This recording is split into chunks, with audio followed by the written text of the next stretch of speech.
Bismillahirrahmanirrahim. Assalamualaikum warahmatullahi wabarakatuh. Alhamdulillahi rabbil alamin, wassalatu wassalamu ala asyrafil anbiya'i wal mursalin wa ala alihi wa sahbihi ajma'in. Amma ba'd.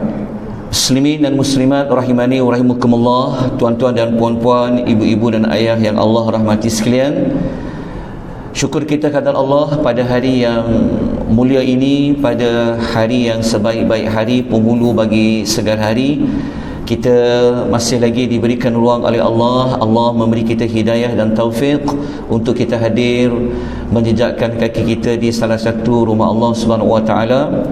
Kita mengambil lebih kurang 20 minit ini untuk kita sama-sama menambahkan pengetahuan kita tentang kisah Nabi Allah Yusuf alaihi wassalatu wassalam.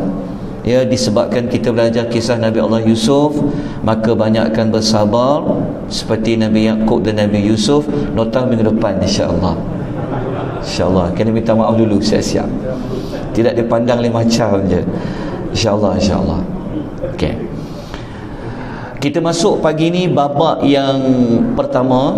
Maksudnya pagi ni kita dah mula akan memasuki bagaimana permulaan kisah Nabi Allah Yusuf alaihi wassalatu wassalam. Adegan yang pertama, kita cuba ambil ayat yang keempat dan ayat yang kelima, insya-Allah. Nabi Allah Yusuf merupakan salah seorang rasul yang memang Allah memberitahu kehidupannya daripada kecil. Ada dua rasul di dalam Al-Quran, berbeza dengan Nabi sallallahu alaihi wasallam, kita sudah maklum. Ada dua rasul lain yang Allah bagi tahu kehidupannya daripada kecil. Antaranya adalah Nabi Musa alaihi salatu wassalam. Baik, kita masuk kepada ayat yang keempat. A'udzu billahi minasy syaithanir rajim.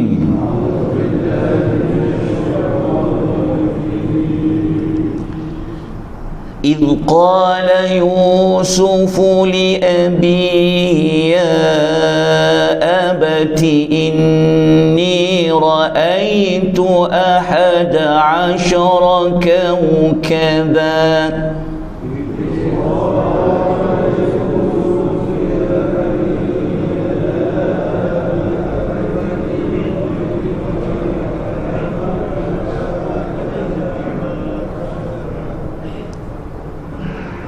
إني رأيت 11 كوكبا والشمس والقمر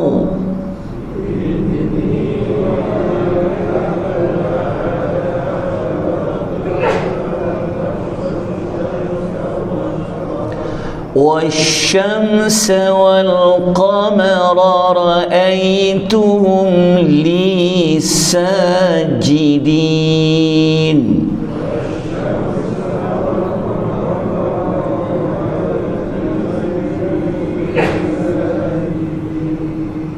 Okay, Masya Allah. Baik, ayat ini ketika mana Allah Ta'ala telah turunkan kepada Rasulullah sallallahu alaihi wasallam, Allah meminta kepada Rasulullah secara tidak langsung dengan ada perkataan idh. Kalau jumpa perkataan idh, merujuk kepada peristiwa yang telah berlaku. Dia ada beza dengan idza.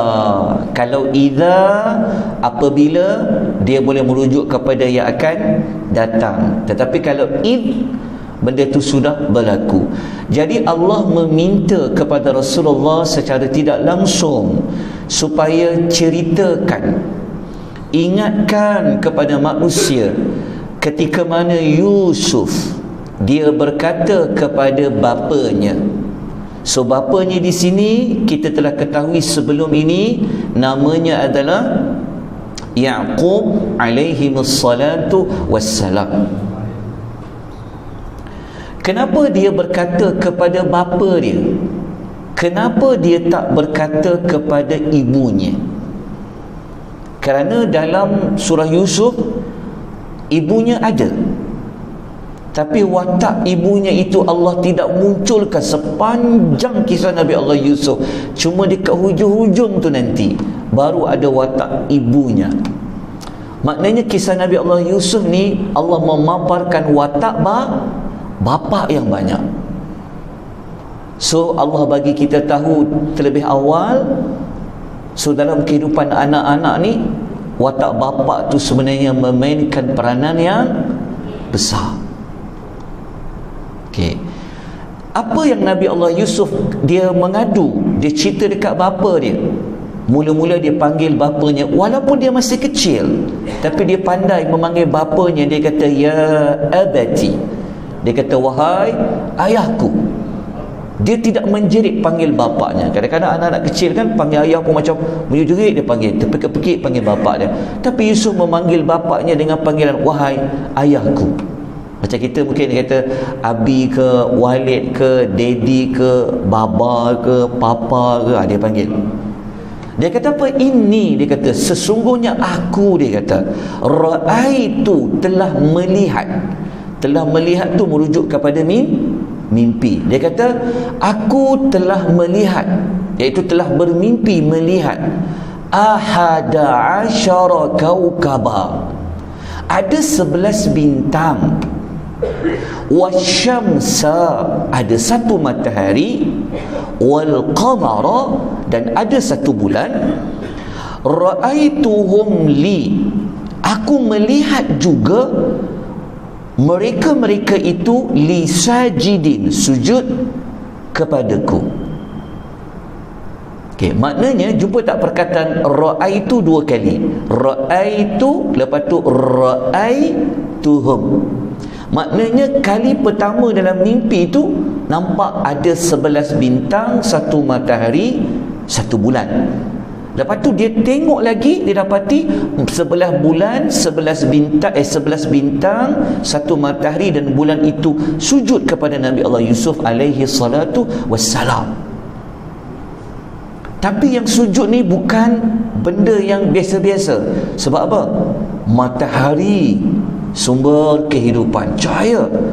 Semua cahaya ni. Bulan cahaya, bintang cahaya. Okay, apa tafsiran mimpi ni nanti kita akan tengok Nabi Yaqub jawab bagaimana. Dan ayat ni sebenarnya dia agak pelik sikit. Dia kalau belajar grammar, iaitu nahwu, tata bahasa Arab, dia macam tak kena sebenarnya.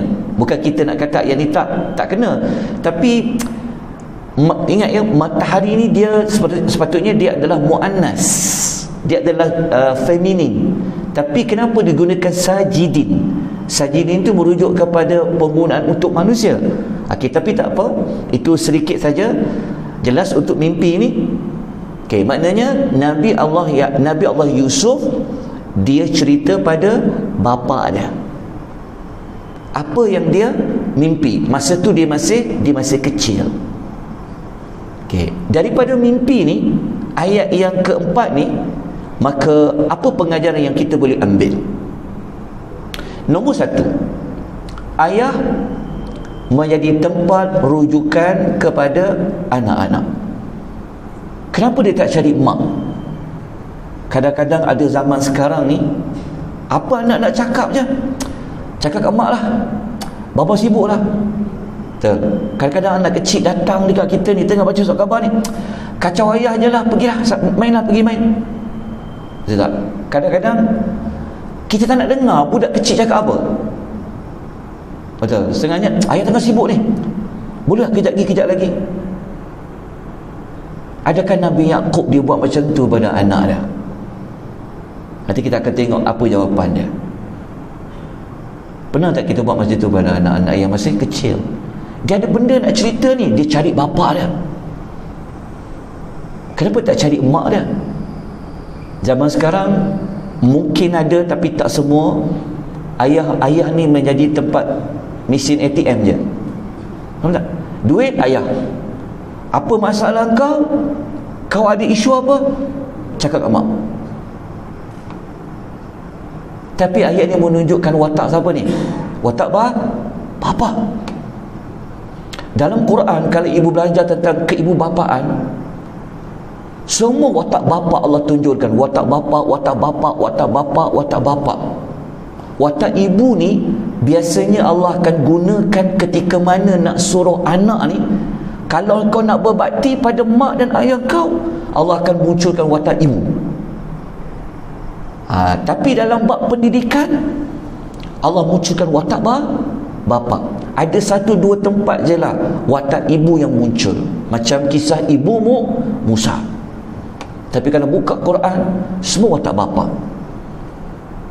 Okey, jalan kan? Okey, nombor 2, walaupun budak ni dia masa kecil, Nabi Yusuf masih kecil, tetapi dia panggil kepada bapanya panggilan yang bersesuaian, ya abati. Abati ni seperti saya sebut tadi awal adalah panggilan yang sangat baik kepada ayah. Pelajaran nombor 3, dianjurkan di dalam agama untuk kita cari, kalau dia mimpi baik, kita kena cari jawapannya. Ungkap kebenaran satu mimpi yang benar. Mimpi baik tak tu? Matahari, bulan, 11 bintang sujud. Jadi Nabi Allah Yusuf ni, walaupun dia belum jadi nabi, tetapi kenapa dia mengadu kepada bapaknya? Maknanya dia minta bapaknya apa? Terangkan mimpi tu apa, ayah. Maknanya daripada kisah itu kita dapat belajar, kalau kita mimpi suatu benda yang baik, maka kita boleh mencari jawapan mimpi itu apa. Dan pelajaran nombor 4, mimpi yang baik itu sebenarnya adalah datangnya dari Allah Azza wa Jalla. Mimpi baik tak tu? Mimpi baik sebab sujud. Kemudian pula bintang, matahari dan bulan. Sedangkan kita faham matahari sumber kehidupan, bulan cahaya, apa sebelah bintang cahaya. Itu semua benda baik. Okey, pelajaran 3 dengan 4 ni kita sokong dengan beberapa hadis Nabi sallallahu alaihi wasallam. Okey, hadis yang pertama, Nabi sallallahu alaihi wasallam bersabda, "Idza ra'a ahadukumur ru'ya," apabila seseorang di antara kamu dia telah melihat di dalam mimpinya, yuhibbuha, perkara yang menyukakannya, Nabi kata apa? Fa innama hiya minallah, maka mimpi itu sebut datangnya dari Allah. Okey, satu. Kemudian kita kena buat apa? Falyahmadillaha 'alaiha. Kemudian hendaklah dia memuji Allah dengan sebab dia dapat mimpi yang baik itu. Datangnya dari siapa? Dari Allah. Kemudian Nabi minta apa yang ketiga tu? Wal yuhaddith biha, dan seterusnya ceritakanlah mimpi itu. Maknanya Nabi Allah Yusuf dia buat apa? Dia ceritakan mimpi itu kepada bapanya.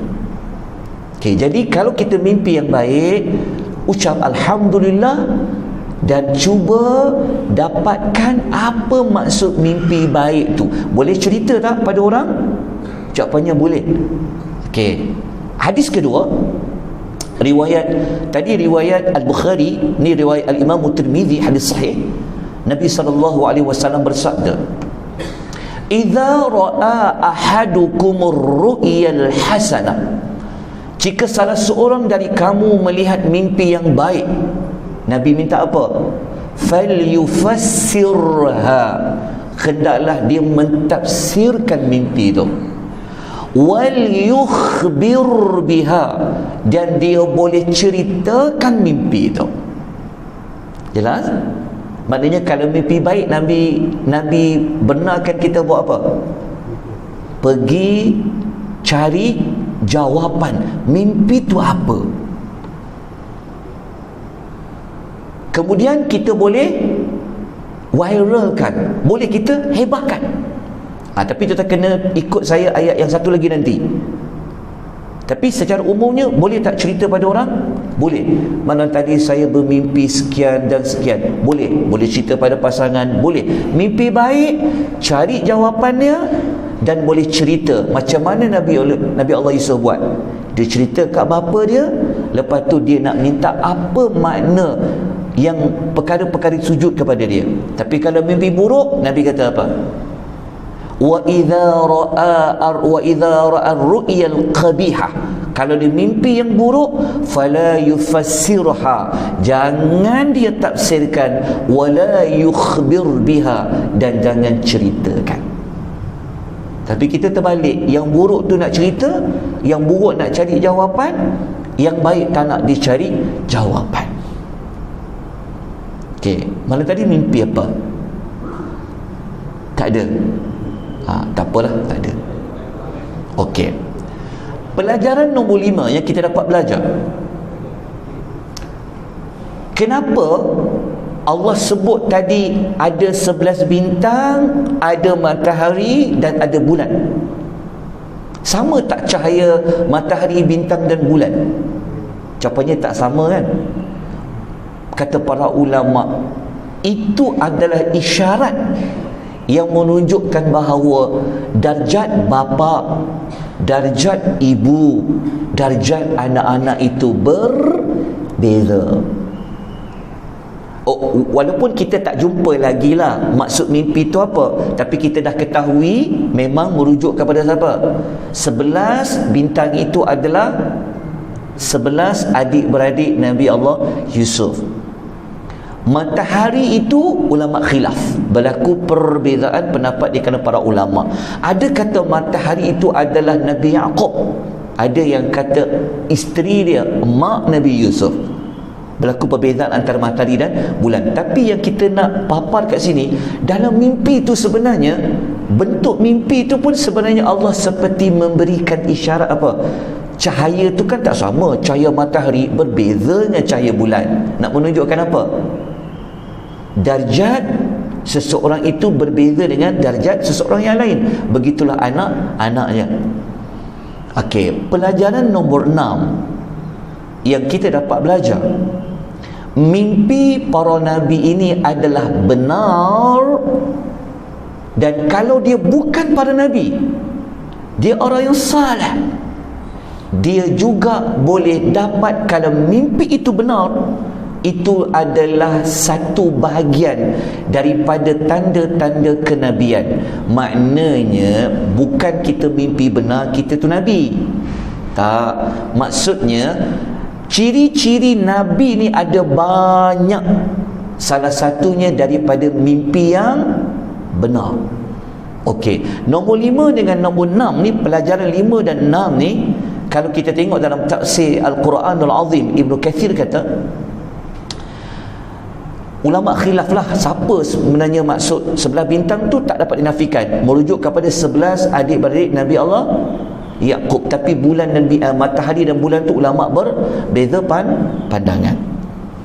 Okey, dalam hadis riwayat Al-Bukhari, Nabi SAW bersabda, ar-ru'ya salihatu, mimpi yang baik, juz'un min sittina wa arba'ina juz'an minan nubuwah, adalah satu bahagian dari 46 bahagian kenabian. Kalau dia dapat 46 ciri, nabilah dia.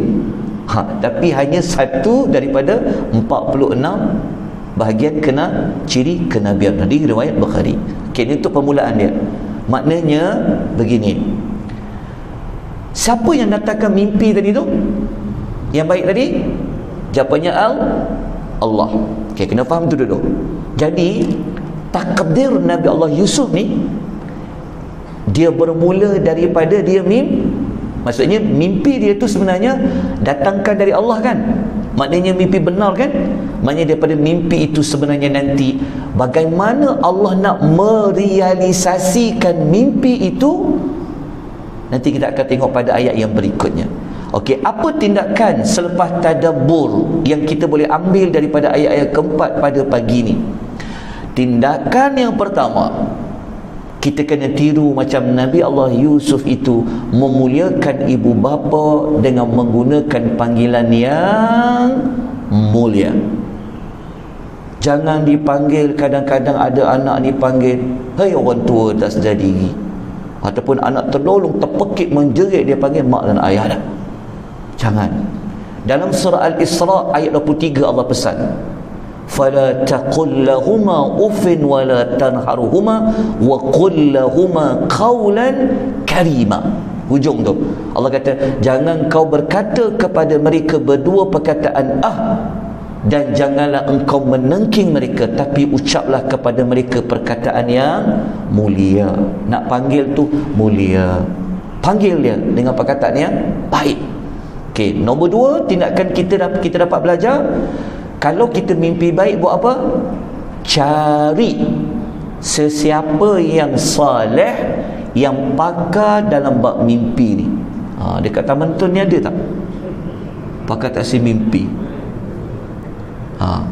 Ke macam mana? Okey, kenapa cari yang pakar?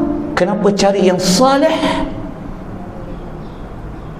Nabi sebut dalam hadis riwayat Bukhari Muslim. Nabi sebut dalam sabda Nabi SAW, "Fa-idza ra'a ahadukum ma yuhibbu," maka apabila salah seorang dari kamu melihat mimpi sesuatu yang disuka dalam mimpi itu, fala yuhaddith bihi, jangan dia ceritakan ia, illa man yuhibbu, melainkan kepada orang yang dia cintai. Nampak ni? Tadi kita belajar boleh viralkan pada orang tak? Boleh, asasnya boleh, tetapi tidak kepada semua orang kita boleh ceritakan. Nabi kata, cerita pada siapa? Kita hanya boleh cerita kepada orang yang kita cintai dia, maknanya orang yang baik, orang yang memang dia baik dengan kita. Seperti mana Nabi Allah Yusuf, dia tak cerita ke abang-abang dia terus, tapi dia cerita pada siapa? Dia cerita kepada bapa dia. Jadi sebab apa tuan-tuan? Sebab kita bimbang dalam ramai-ramai yang tahu cerita kita tu, ada yang dengki. Contoh, jadi pilih orang nak cerita. Okey, hadis sahih riwayat Tirmizi, Nabi kata apa? La taqussa ru'ya illa ala alimin aw nasihin. Jangan ceritakan mimpi itu kecuali kepada seorang yang alim atau seorang yang boleh memberikan nasihat yang betul tentang mimpi tersebut. Habislah ayat yang keempat. Dapat belajar sesuatu pada pagi ini, moga-moga kita dapat sedikit panduan, sedikit demi sedikit. Baik, kita kena baca ayat yang kelima, tapi waktunya sudah tamat. Tetap sedar tak ni? Alhamdulillah, Alhamdulillah, syukur pada Allah. Dah 23 minit. InsyaAllah hari Senin akan siap. Ya, hari Senin akan ada nota tu. Baik, kita jumpa nanti insyaAllah pada hari Isnin. Kita akan masuk kepada ayat yang kelima.